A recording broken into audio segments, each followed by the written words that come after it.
Dan, welcome. Pleasure to be here. It is so great to have you here. The man, the Blue Zones man, one of our favorite people doing incredible work. So thank you for being here.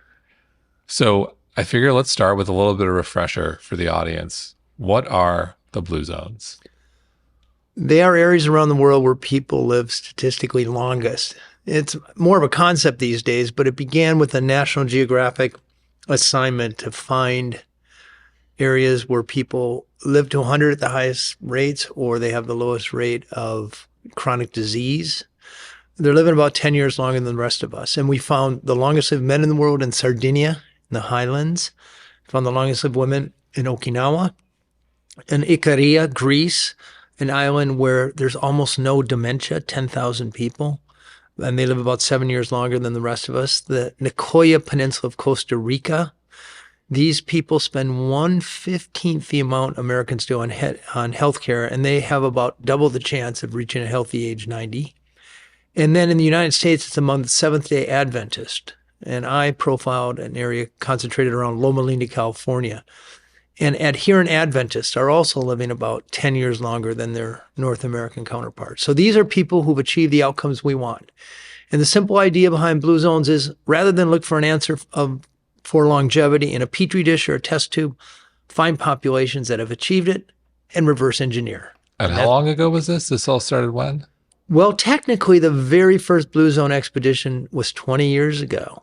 And it got ramped up in 2004, 15 years ago, and I've been at it ever since. Not because I thought I was going to make a 20-year career out of it, but mostly because people like it, and I just kind of blunder into the next thing. Started with magazine articles, then books, and now we're doing cities. And so we're going to talk about all those things, but I want to talk about the cookbook, The Blue Zones Kitchen, which when I got the book, we get a lot of books here at My Money Green. When I got this book, I was like, wow, this is beautiful. I'm taking this home. Yeah. I'm going to eat some of this stuff. Colleen, this is ours. It's not staying here. So why The Blue Zones Kitchen? And talk about the concept. Yeah, so the reality is I'm not a big believer in diets. And as we talk more, you'll see that most of what helps us live longer has nothing to do with our conscious behavior. But nevertheless, I've learned over the years that the runway into people's hearts when it comes to changing their health behaviors is through their mouths. People like to eat. People connect over food. So in each of the Blue Zones, there's a very defined food tradition that's disappearing, that's being paved over by Kentucky Fried Chicken and McDonald's and junk food and sodas. And before that completely disappears, photographer David McLean from National Geographic and I went out and we actually captured the recipes that were cooked on a daily basis in all of these Blue Zones. Simple peasant food for the most part, but 500 years of wisdom baked into these recipes that make them taste delicious. But more importantly, if you're eating them regularly, they're likely to help you avoid disease, to live another 10 years. And we were saying you didn't work. These recipes weren't created in a test kitchen. None of them. You were out there talking to people. I sat on a stool in old ladies' kitchens with my laptop open. You know, these Sardinian peasant villages, and they don't use measuring cups and teaspoons. I was sitting there typing these. I did have to correct them a little bit to get them in the book. And then none of the pictures. This is like a coffee table book. None of the pictures in here were shot in a studio. They were all shot like a National Geographic article. So it's really kind of a hybrid between what you'd see in the magazine and what you'd see in a kitchen. So something I thought was really cool in the book is you talk about these different regions, then you identify these longevity ingredients. So let's talk about the longevity ingredients, and then what were some of your favorites?